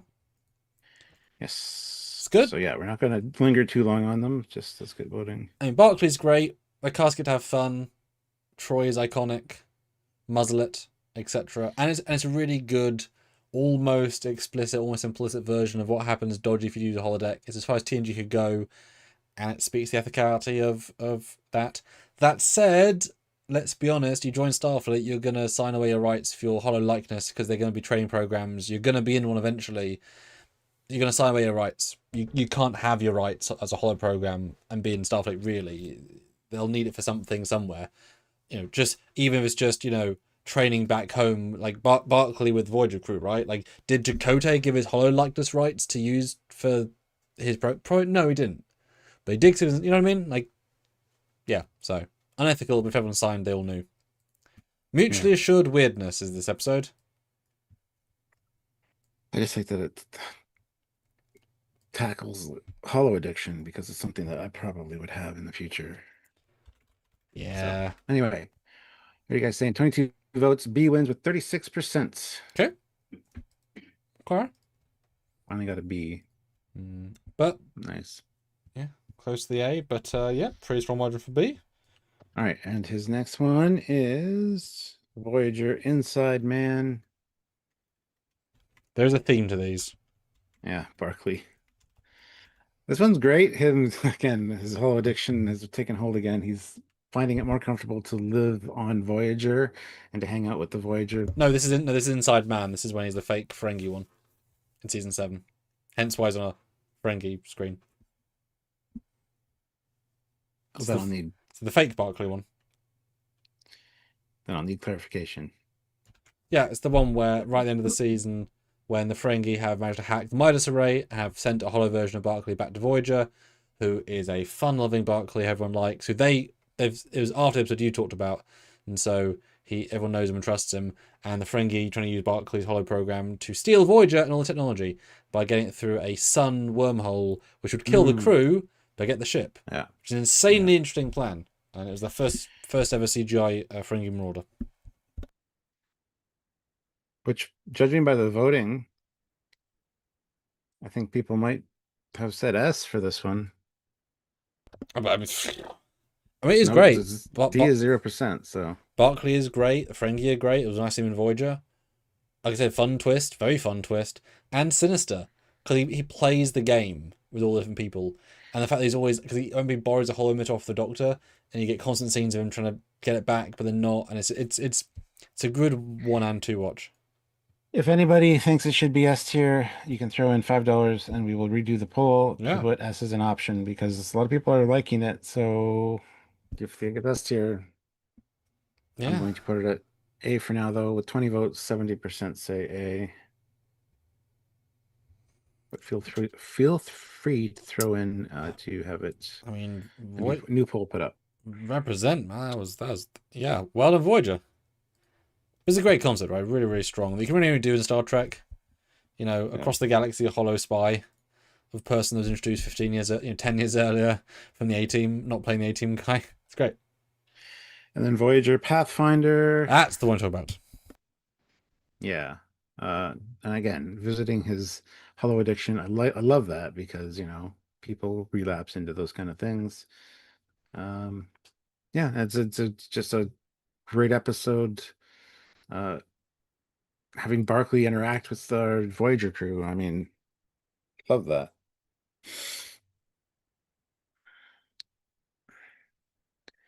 Um, People's addiction to Star Trek. Yes, Dan Ben. Oh, yeah, this is such a fun meta episode. Because of course he doesn't know the Maquis became Starfleet officers. At least, because I think they're guessing, or they just things aren't coming through properly, so it's Yeah. conceptual. It's just really fun to see them all back in the original season one uniform, or episode one uniforms, I should say, and acting mostly like it. To see what always good to see a first contact uniform person on the sets. It's super rare, of course. Barclay just owns in this. I mean, pretty much every Barclay episode is good, if not amazing, because he really they give him time. And Troy's fantastic in it. Another, Troy's best work is almost in Voyager, which is kind of sad, but also yeah, fair. And Alan Paris is great. His friend's great. The chase around Voyager is fantastic. Yeah, it's a really fun meta episode that is like this everything he's doing is to save the crew for the Midas array. This is what gets them home. Him losing himself, him breaking himself, him giving it all because he has so much that he yeah, all to Barkley. Again, I think this one should have had the S option because 73% are saying A. I wouldn't have said it was S because it doesn't. I mean, Well, just because you just wouldn't hey, say. I mean, our audience is pretty yeah, surprising when selecting. So, all right, 73%, 15 votes. That's an A. Again, if you think it should be an S and you want us to redo the poll, throw in a $5 and we will do so. yeah, And his last one is TNG times squared. mm-hmm. Creepy Picard. Yes. Uh, yeah, seeing two Picards. One, as he gets closer to his time, starts coming. Two, I love how angry our Picard gets. About this Picard being there, you would never abandon your ship. And then at the end, they basically make the decision that you should probably get in a shuttle and go do. But that's it. It's kind of stupid the way their train of thought in the episode works for me. But It was the 80s, yeah, okay? yeah, I know. But anyway, to see Picard shoot Picard and then Picard mm, fade away and interesting, interesting having the two card. And actually, the scenes of them walking down the hallway and stuff are really well done. So that have that split screen to the same character, but I think they did a really good job with that. So Yeah, it's very memorable because it goes darker than it has any need to go. mhm. I mean, it is their death. It is their death. It is their death. It is their death. And we're seeing an echo of it. We're seeing a 10 times echo with a very. I mean, we've never seen this before. This odd parity of he's out of time, but as soon as he gets near to the time of his death, he becomes cognizant again. And you see the fear in his eyes and then the fact he has to kill himself, kind of. It's really interesting. This is one of the highlights of the season, of a not very good season. It's a great sci-fi premise. Does it fully make sense? But it's a giant space hole ribbon vortex. No, this is properly like this is why it's about not vanilla like Enterprise. It's hard edged, it's dynamic, it's confusing, it's sharp. Super not vanilla. I like it. I like it a lot. And it would have been interesting to have seen it in like season 6. How different they could have made it with all the knowledge and gained experience. Yeah. Let's see what you guys are saying. 24 votes. A wins with 58%. Nice. Gosh, A Yeah. A is a crammed. You guys are very positive. Oops, it's getting that way. Yeah. Yeah, what? Because our ranking would have been. See, the things we're reviewers, and by doing this sort Mm. of ranking, like you're judging so much comparatively. you know, if you threw most fans that TNG one with the Nog one, most fans would say they're super far apart. Hmm. But because you're voting, A now become, yeah, these are all great. Which kind of makes Threshold seem, it's like, okay. Yeah, really interesting to see. Democracy! All right, Long live the going A. back to Yeah. the super chats for a second Mm-hmm, here. We got mm-hmm. Olivia with $5. Want more Sam? I suggest watching Sam's first episode ever. TOS Operation Annihilate. Oh, yes, I was busy in the paper. Go do more PayPals. I'm far on those. I keep on those, Stuart. I'm going to catch Okay, up with the PayPals. okay. There's so many of those to do. So you're catching up with PayPal's, or am I? What are we You're doing? doing PayPals, and I'll go back to Super Chats because there's so many I had to do. Okay. So back to PayPal's. We'll get to Olivia's later. It's great to get this many, but it's hard to stay ahead is the wrong word, but you know. Yeah, classic for real. Once an episode, no one remembers, so I'm donating 250 each for Transfigurations, TNG. Mm-hmm. The glowing Transfigurations. guy. Yeah, I don't have a thumbnail for it or a picture for it, so um, Okay. and even the next one up the long ladder is not there. That's okay. Yeah. Yeah, so Got this them one's all. actually great, and I don't. This one is not a bad episode at all. I really like the idea that this is like the next evolution of this species, and they're chasing him down because it scares them. But he he helps Jordy with a girl. Jordy actually gets a girl in this episode and is never followed up on, which is a bit of a shame. Um, Mm. but yeah, I wish when they remastered this, they would have changed the bodysuit to not have like the seam on the top of his head, which you can clearly see when he transforms. Just get that out of there. But I love the idea of the species becoming non-corporeal, like they've reached that evolutionary point. Um, yeah, I think it's great. I don't remember anything about it except the guy. Remember Everything the you love affair with Beverly? He kind of gets. that happens a few times. That this one doesn't stand out. Yeah, I literally everything you said there was new to me in a sense of we reviewed it, Yeah. but nothing it stuck. Not a single thing. So good job episode. Don't know. All right, let's see what you guys are saying. 13 votes. B wins with Which is nice. You know, 46%. some voyages like I don't remember at all, and this I don't. You remind me. Thank you. You know, Yep. gotta shift that sometimes. Yeah, this is one of the ones that I actually kind of enjoy. Whoops, seeking political asylum because he's evolving. Interesting. All right, next up is Up the Long Ladder, which again, I would not have chosen this picture, but that's okay. It's a Um, better representation, Stuart, than the one you would pick. this is a oh no, because He's in it everybody way more, remembers. Everybody remembers the foot. but It's he's fine. in it way more, and there's more Irish in it. He's not in it way more, actually. They're in about the same, those Hmm. two. Anywho's, you know which ones I would have picked, guys. So yeah, she this is a lot of people argue this is racist because it shows the Irish as being like always drunk, But they're just space Irish I who know, left Earth. I know. The They're not idea of our Irish. the idea of the clones and Hmm. they can't reproduce anymore because they're Xeroxed out. I forget what they call it.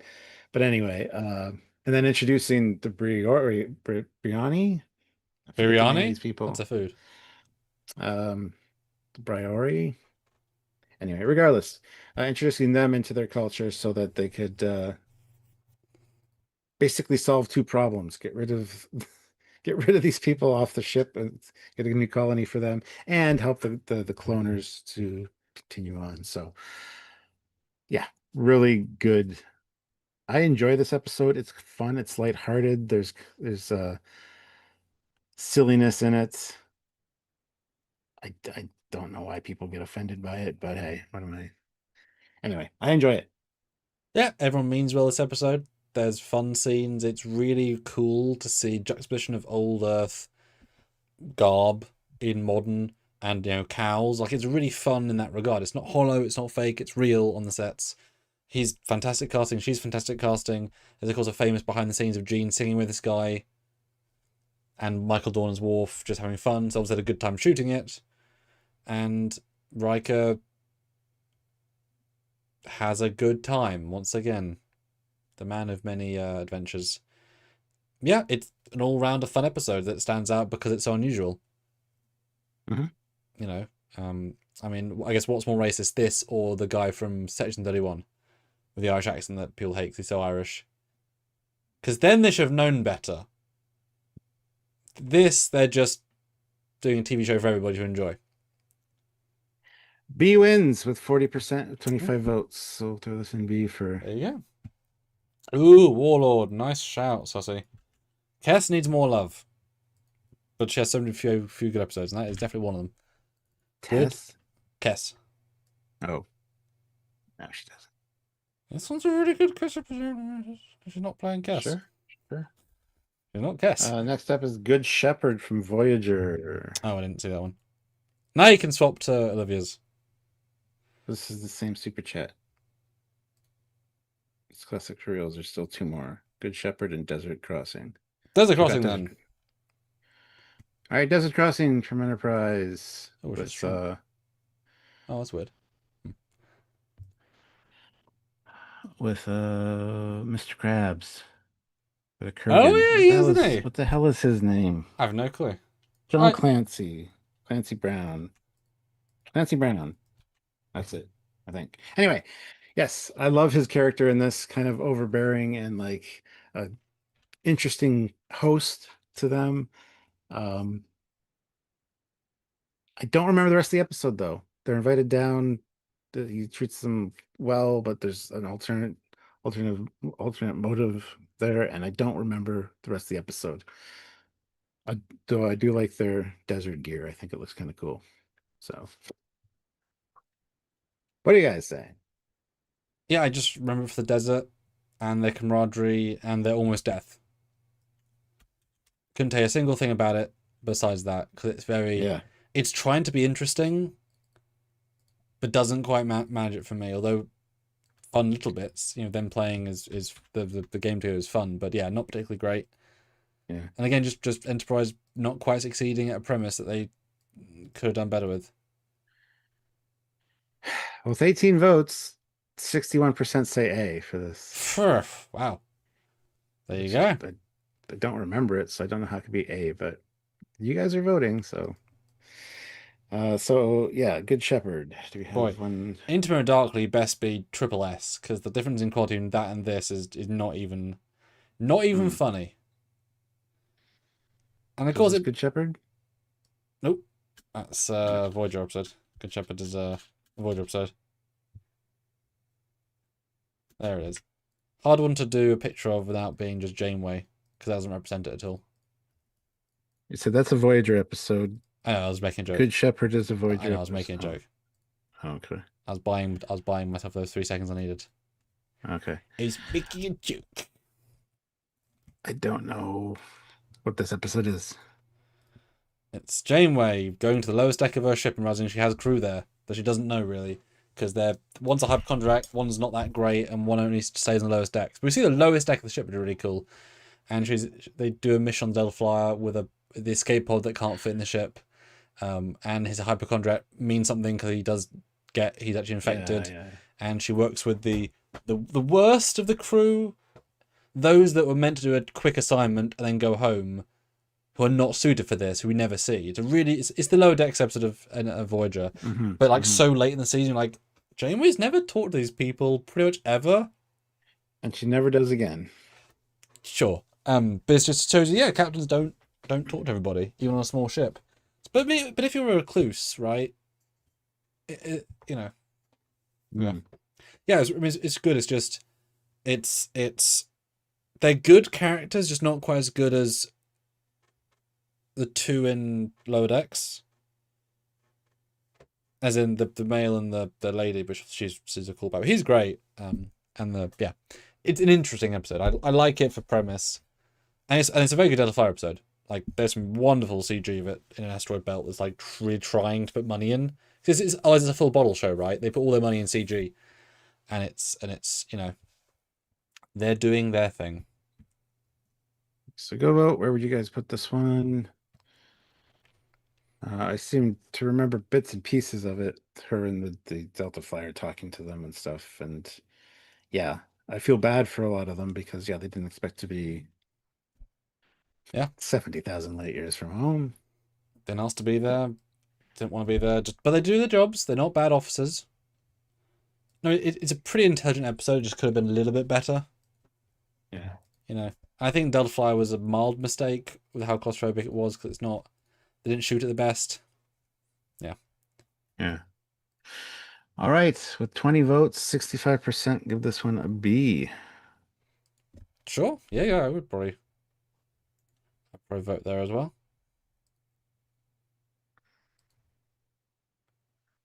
All right. So we're moving back to Yeah, this should all moving be back up to there now. super chats for a second. So I can take a break for a second from doing it because that's quite intense.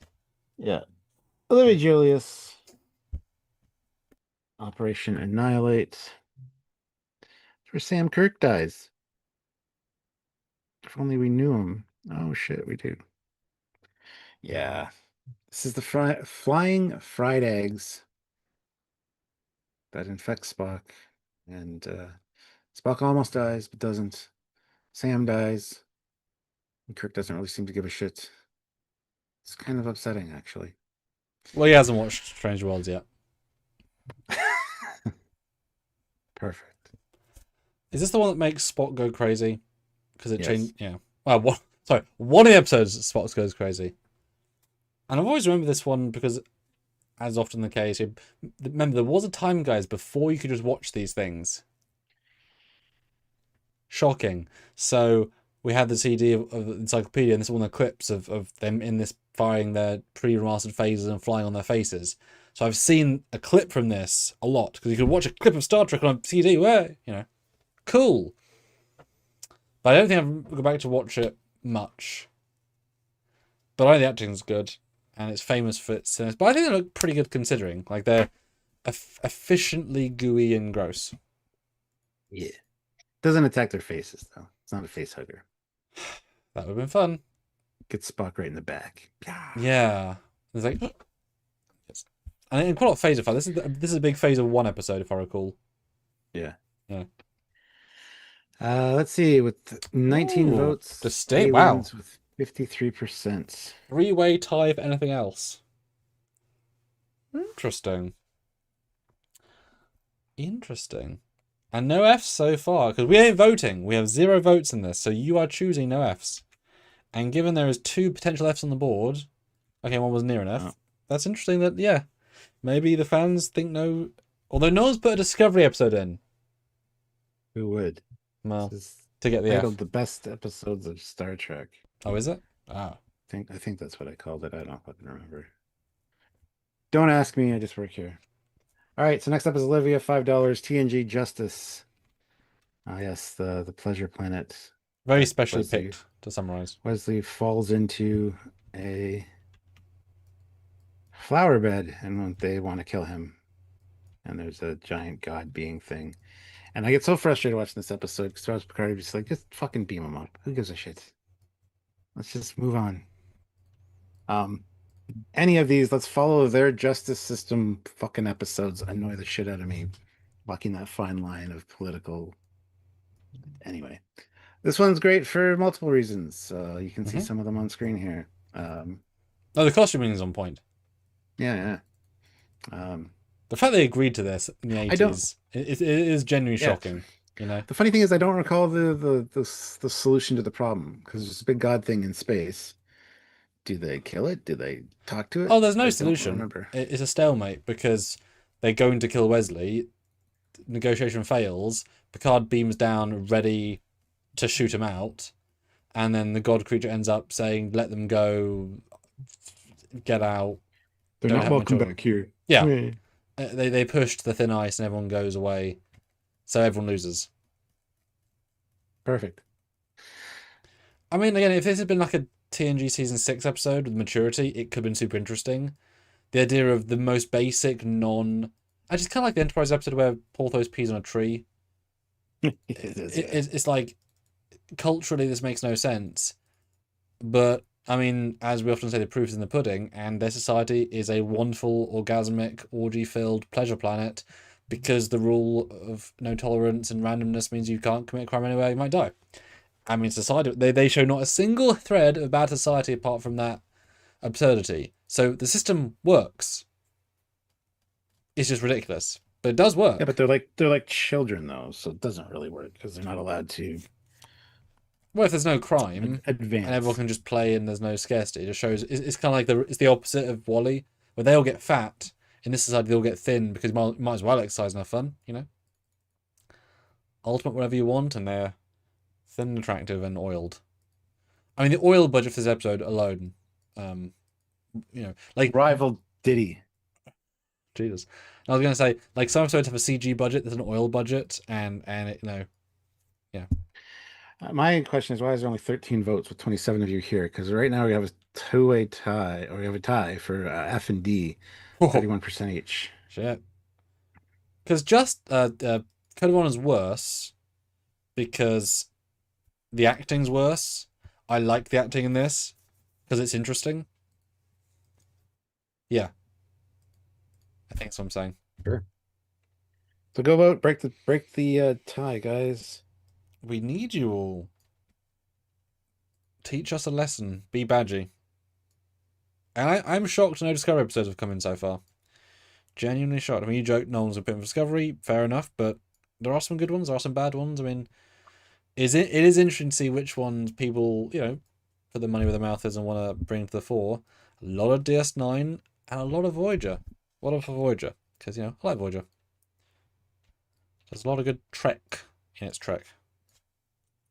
Hmm. Okay, the tie has been broken, but not in the way you'd expect. 21 votes, C wins with 43%. And a three-way tie for F, B, and D at 19%. Well, What the if you'd fuck? voted quicker and you guys have the say. Interesting. That's one word for it. Interesting. Next up is Chris Edwards, $5, Voyager, Critical Care. Ah, yes. Only the rich can be treated. Hmm. Such a social commentary on the medical systems in some countries. And the doctor comes in with this advanced medical knowledge and can help out everybody and is forced to not to do that and punished. And yeah, it's very much a social commentary story.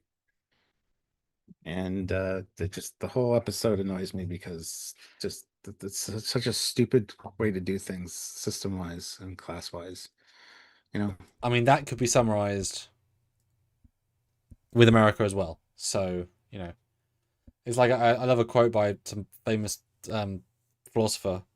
If alcohol's invented today, it'd be banned. It'd be illegal. The harm value is absurd. Like there's no reason for it to be harm versus Yeah. negative. It would not be legal, but because it's so ingrained in society, it is. Certain things don't make sense if you introduce today, but they're so ingrained. This episode is so funny that the only reason it stands out as an episode to me, specifically, is because it was a CGI episode that's very, very ambitious and was handed off to a different company whose files Mm. might be lost forever because they didn't archive stuff. So all the cool planet shots, the spaceship, all of it could be gone because they didn't save it, potentially. No one has ever seen anything from it, and I've asked all the people. So, really, like the Equinox episode, same thing. As far as I know, the aliens are long dead, long gone. Because it was such a big episode outsourced to a different company. Really cool stuff they did this episode. I was able to scroll. It's like these are good effects for the time for tube budget. Yeah, that's why I But remember you, it. but you guys are saying with 20 votes, A wins with 65%. Not even close. Yeah, and good guest cast. I mean, you can see from the picture, a strong guest cast in this. Yeah. Nice. Voyage gave some I love. just remember it's another one that makes me very frustrated, and I don't Mhm. necessarily like frustrated ones. Yeah. Next up is Sasaguro 2005 Euros, The Killing Game. Mm. This is the Nazi one. Um, I believe. Yes, yeah, it is. Nazi Um, Kazon, just like you no, thought. Hirogen, isn't it? That's what I meant, sorry. Yeah. Yeah. Um, I mean, if you're fishing through files looking for the best things to hunt, or the best, strongest, I don't know how they would what they would call them specifically, but yeah, don't remember a lot about this one. It's a holodeck program. Alana's pregnant, but not. Isn't Yeah. this one where she's pregnant? Can't remember. At least of the things I remember. No, famous two-parter because they put a lot of money Yeah, into that's it. the one she's pregnant. They have loads of sets and costumes. Everyone is being hollow tricked to play someone else, which is great. A lot of fun with it.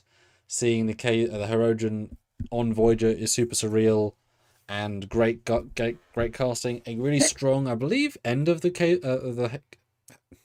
Hirogen arc Yeah, of this yeah, because they give kind. him the cube, the holodeck cube thing. And then they shifted like the occasional appearance. This is like they've now come to, you've pissed us off too much. Now we're going to come and be dicks. And it's really fun to see the one person they pick to be outside of the program is Kim. He gets really good, kind of like Tom in the Kazan Yeah, episode where he's out the ship, very similar vibe. And yeah, everyone plays different. Everyone has their own vibe, and yet Neelix is still, a Klingon. I remember that. yep, Neelix and Janeway at the start. Someone else, and they move them. Yeah, Neelix has Yeah, fun.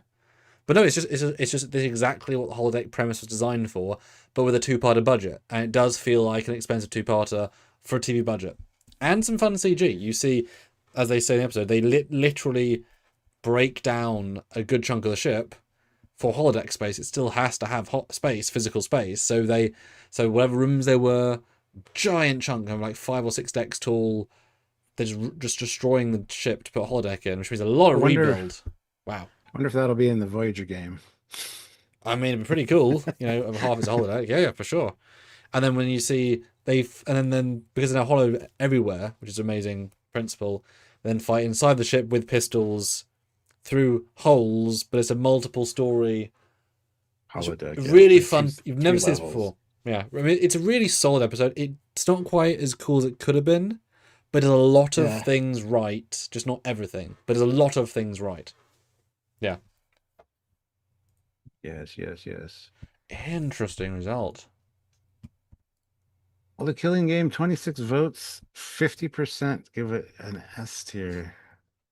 Yeah, with the next best being A and B and C. So that's another smash hit with, yeah. But it's also two-parter with money, so it does make sense. Fun, yeah, nice. Voyager, you're kicking ass. All right, next up we've got Jonathan. This is TNG episode Data Lore. Ah, yes. Right, ready, guys, for a journey. This is going to be the every episode with Lauren. Yeah. So let's Uh, go. Let's go on a journey together, guys. In order. yeah, finding out that Data has a evil twin. I mean, iconic.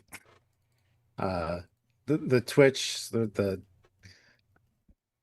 yeah, I can't think of any specifics. He kicks him in the head, I think, in this one. Beverly shows her the It'll off get switch, it's shown off the off switch. Yeah, yeah. which almost never comes back, despite being kind of important. It does come back. It does It come back at almost least never does. once. Like in theory, it should do, right? It's his off Yeah, switch, yeah, yeah. but not enough. Well, this is a standout of season one because the acting is superb, the concept is superb, the fact that he's so discernibly different between the two, despite being same actor, different uniform, filmed an hour or two apart, etc.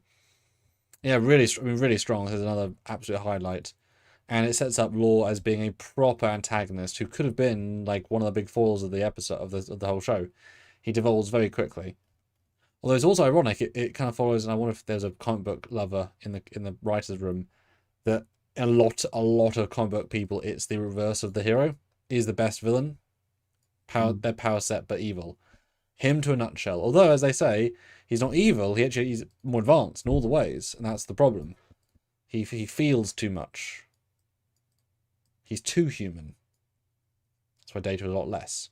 It's intentional. Almost like why the Vulcans decided to go non-emotional because their emotions were tearing them apart. Like Lisa. Lisa tears people apart. I didn't know how to get that joke in. I'm glad you worked out good. Yep. I was like, oh, it's not. Yeah, good job.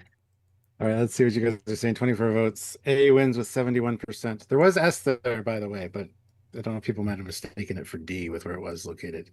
There's only But 4% people said S, so I don't know.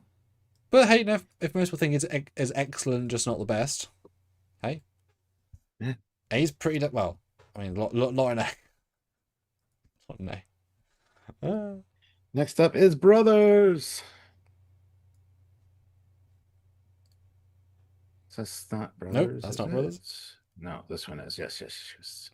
Now, this one has a B plot of the kids that were fighting, and the one kid was sick, and Beverly's talking to them about being brothers is important, and you can't hate your brother, and you shouldn't hate your brother because his brother almost got you killed, and blah blah blah blah blah. And then Data takes over the ship, steals the ship, goes to see Dr. Soong, and Lore, of course, is reactivated as well with the signal that Dr. Soong put out. So he, of course, shows up and steals Data's emotion chip. But yeah, this is a great episode. Like Brent Spiner got a chance to shine in this one, and it was really well done. It was a fun one. Him stealing the Enterprise, beautiful. Was a testament to how dangerous Data is. It takes no Yeah, effort. yeah. Uh, I regret they killed him at the end because it's a genuinely huge twist. That's insanely old guy who's a huge scientist, la la la, is alive. So he's been doing stuff for the last how many decades, and obviously tremendously old there. I wish I'd done more with him because he dies. Was killed at the end. It's quite sad. But Law is fantastic. He's that beautiful balance of human, not human. He's not have to play here, right? He's not resenting humans. He's just him with his dad and his brother, etc. Who obviously didn't know his brother until after this point. But then the motion chip, and it's all very very good. Sung Law, but not the character Law. Yeah. I just wish it was. Just wish he didn't die because it's like, wow, I found I did. But okay. Well, 23 votes is currently tied at 48%. A and B. Just saying. Oh, it's not finished. Sorry. I'd say it's missing something. Maybe another character that isn't Brent Spiner. Because you know what I mean. Like it's there's obviously a lack of connection between the scenes because it's the same person every scene, so he cannot be in every other scene at the same time. They're great body doubles, of course, but yeah, it's missing something. Like I wouldn't say it was S. I'd say it's really good, but not S.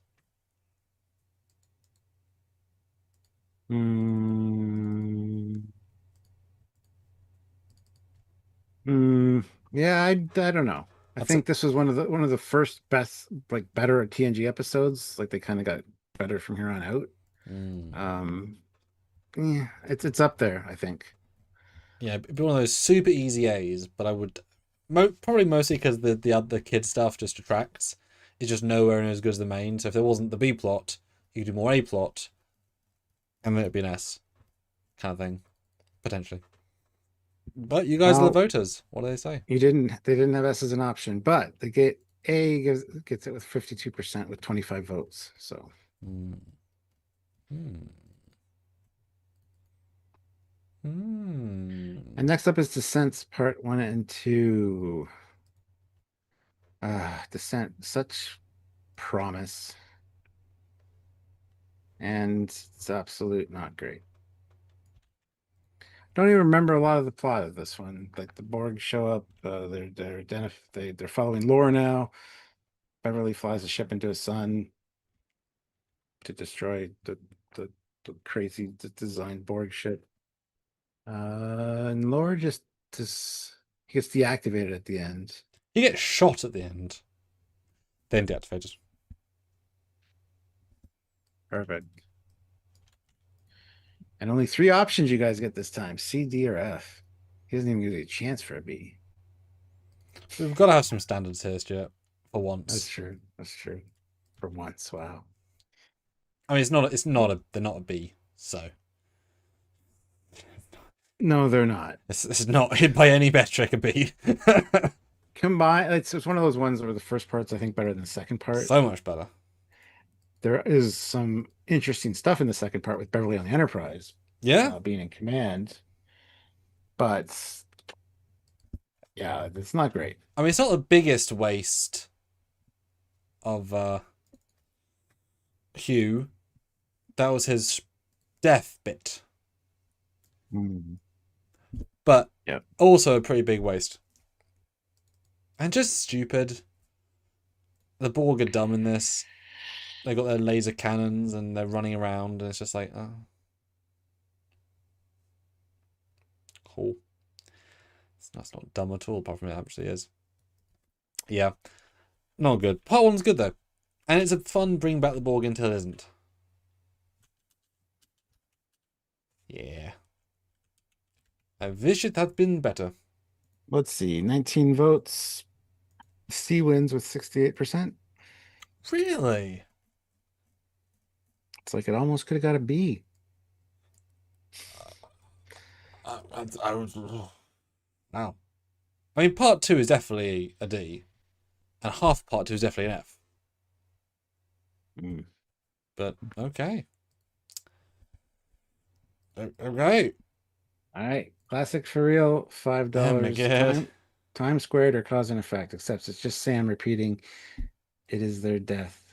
Yes, might as well do cause and effect now. Yeah, that was a yeah. I did think that when I made that joke earlier. Cause and effect is probably an S tier for me. I just love it. I love the retelling of the story time and time again. And to see Monster Maroon era, Kelsey Grammer special guest star for like a half a second, and a motion picture era ship.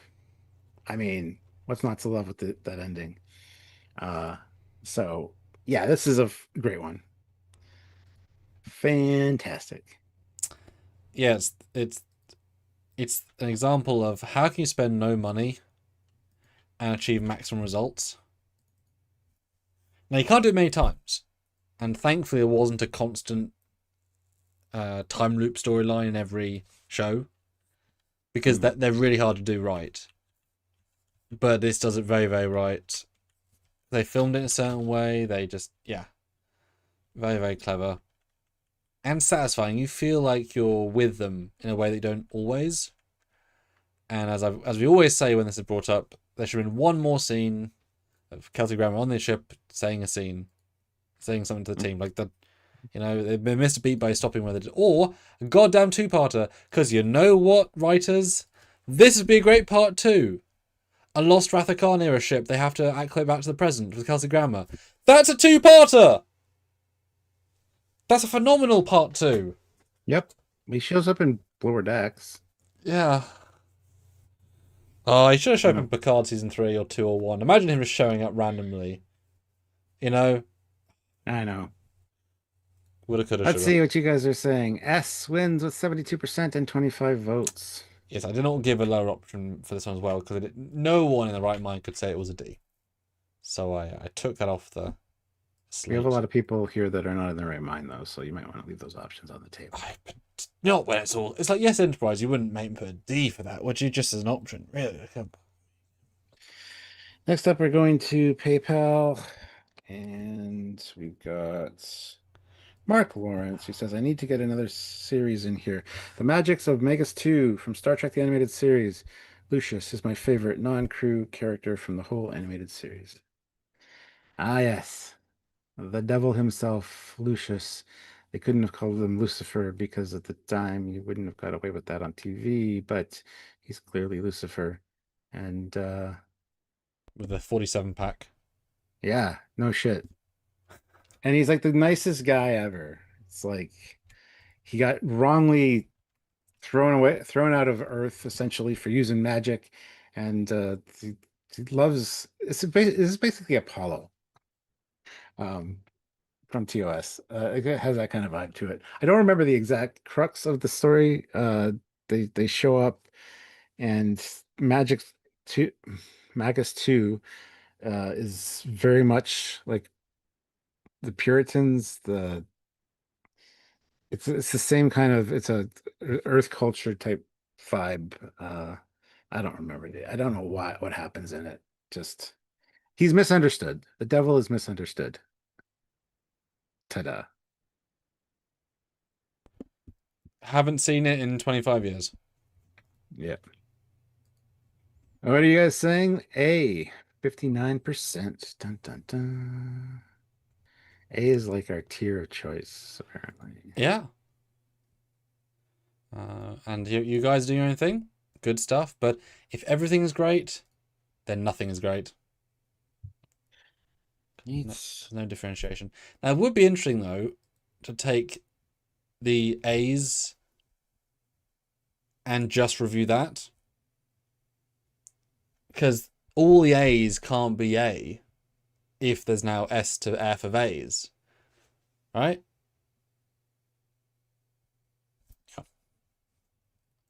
Well, I think people just love Star Trek in general. I don't really overly think about it sometimes. And that's how we got Discovery. Yeah. But next up is Classic for Real. Oh. Feels all shows need represented. So Picard Season 3 Vox. I do not remember what the episode Enterprise Vox D. entails. Okay, at the end of it? Yeah. Or It's the okay, big cool. episode. The one that made us all cry. I mean, some of us. Yeah. Not me. I'm not a little bitch. I'll cry. Yeah, because it's in Great, episode 9. great episode. Mm-hmm. Don't remember anything except for the reveal of the Enterprise D. So it's got to be awesome. And it was very dark. When I scrolled it, and I just remembered, oh god damn, why did they not make it brighter? That's never not going to be an issue. It's like, why do they not make Generations look good? Same thing. It's like they just made a giant mistake in the prep, and they kept it in. Oh, it's slightly Don't tell joking. tell us that. He might block you on Twitter. Yes. Make a joke about it. I used to do a fan film where it's that dark. Like, everyone's basically in full shadow the entire time. Everybody's like, can we turn some lights on? No, we're on auxiliary power. Yeah. But no, Jack Crusher goes Borg. He can control people, which is kind of crazy. He goes to find the cube. Data Live has a great scene with Picard saying, I died a couple of times, Soz. They reveal the truth. They see the fleet, Frontier Day, Shelby, the fleet, the biggest fleet ever. Meet as Krieg once again as a puppet, kind of. And then they warp to Shaw dies, and they warp in like 10 minutes to a planet that's not remotely in the same part of the quadrant. Yeah, I know. But, they don't care about that sort of stuff. It doesn't matter. It doesn't matter. And also the Titan shell bay is the Discovery shell bay, so use the Reezy asset. Yes, that annoyed me. Aboo! If that can't fit, because it's too wide. And 24 votes, 67% give this an S tier. It's almost like Picard kind of pulled itself out of the fire thanks to Terry Metalis, because it was not looking good up to that point. Anywho's moving on. Sasaguro 2005 Warlord. Evil Kess being seductive was unsettling in a good way. Warlord Cass. I don't have an image for it. Oh. Kabam. Kabam. Well, no one ever talks about this, but she's fantastic in this. She is. She's really good in this one as a possessed. She reminds me. This episode reminded me a lot of the Deep Space Nine episode where Bashir is Vantika. But much better. This is far more serious, even though it's a 5'1" Kess. I gotta give it to you. This one is a great Kess episode, absolutely, hands down, yes. But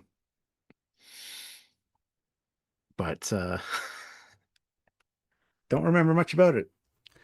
I just remember it's a great premise. What if a dick bastard, what's the guy from Cuba? took over Cuba, whatever his name is. Fidel Castro. Yeah, there you go. It's like that. Proper dictator, but called warlord. Comes in as a tiny lady with mind powers because he unlocks Kessa's mind powers, which is kind of great to see what she can potentially do just by lack of training because he's that strong. And then gets with his old ex-wife, whatever, finds a new person because he's now a woman, kind of, and then brutalizes her people. I don't remember anything except the Kess stuff because it's so compelling. I just remember thinking this is like this one. It's not her. This is Jennifer playing someone else, but she's genuinely intimidating, which is quite impressive. This and the one we teased the Krenim like 2 years early, where she's playing her different ages. She's very good in that as well. Like the range is fantastic. But she's also intimidating when she plays older her. So Jennifer can be an intimidating, very small lady with a short haircut and a soft voice. She can play it. This is one of the better early episodes. It's so distinct, kind of like the Neelix one on the big trolley thing. It's so different, but has a certain spice to it for me. It's like, oh, they're doing something fun here. Yeah. So Sasiguro's got 2 in there, and that'll be the last ones because we got to close out here. So appreciate all you guys, the PayPals, the super chats, awesome. Yeah, PayPal's come out to play. Some really good ones have come on. This has been very interesting. Lots left to do. So I think it's fair to say we can do another one of these. So let us know, would you like us to cover DS9 Voyager TNG next as a solo one? Because this is absolutely across the board. Which would you like to play? Yeah, we're going to focus in on series specifically and then maybe seasons at some point. That's what I mean. So pick, guys, throw in what you want us to cover first as a ranking of just that season. So you guys have your say, because I feel like I learned some stuff here. Well, we're going to start with series, and then we'll whittle it down to seasons later. That's what I said. You said seasons. Oh, in the UK, in the UK they mean both. Series season, yeah. Most of the people here are I get it. So I just wanted to clarify. Franchises, there you go. The Voyager franchise, the TNG franchise, the DS9 franchise, the Enterprise franchise. You want to do TOS first. We don't talk about TOS enough, so we're going to do TOS first, despite what they say. You guys have no say. Democracy has been overturned once again!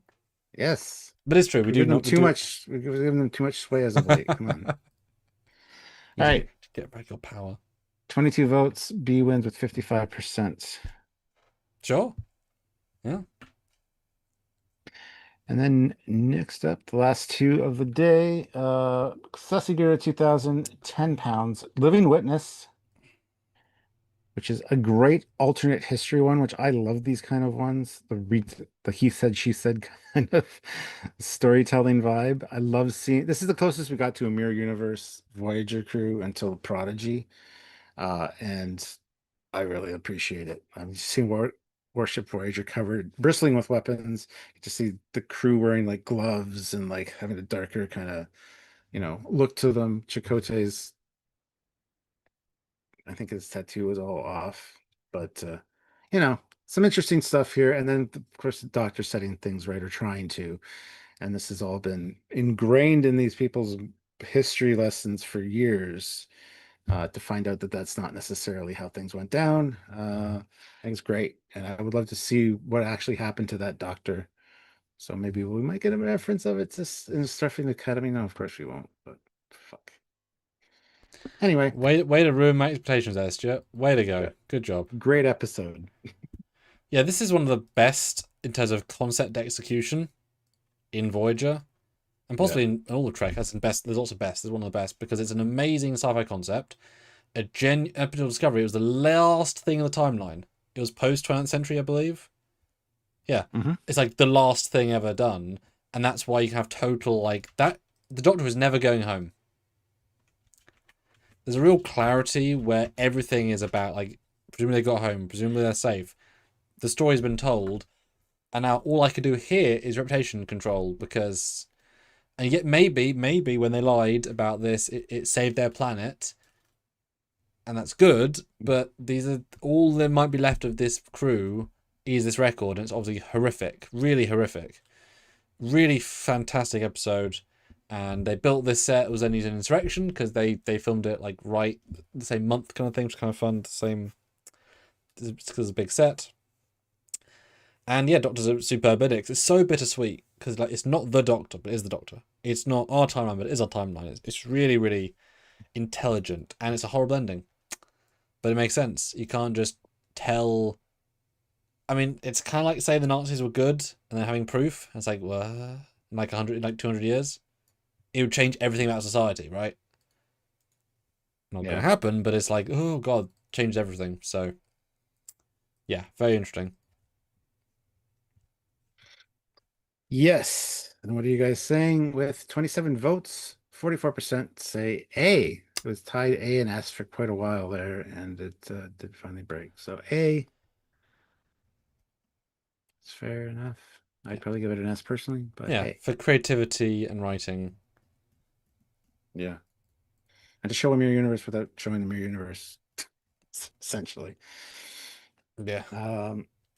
So next up was Distant Origins Mm-hmm.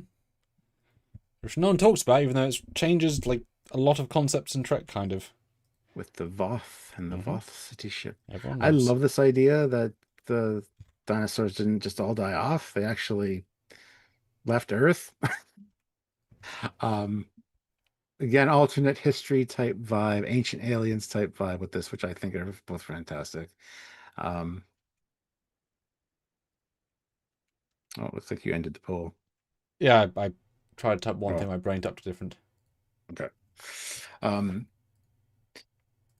really wish it'd be explored a little bit more. I'd like to know how this all went about, how they evolved on Earth and left Earth, and I mean they kind of talk about it. Also, the ridiculousness of their dogma here, where it's like, of course we didn't come from Earth, blah, blah, and it's brushed off. Like scientific evidence is just brushed away.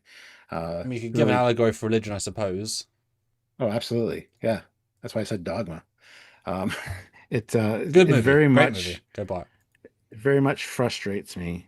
Um, but yeah, it's how it is. It's how it has been in throughout history, and how it is currently. Like it's such again, it's one of those things that parallels with what we got going on today, which I think is great.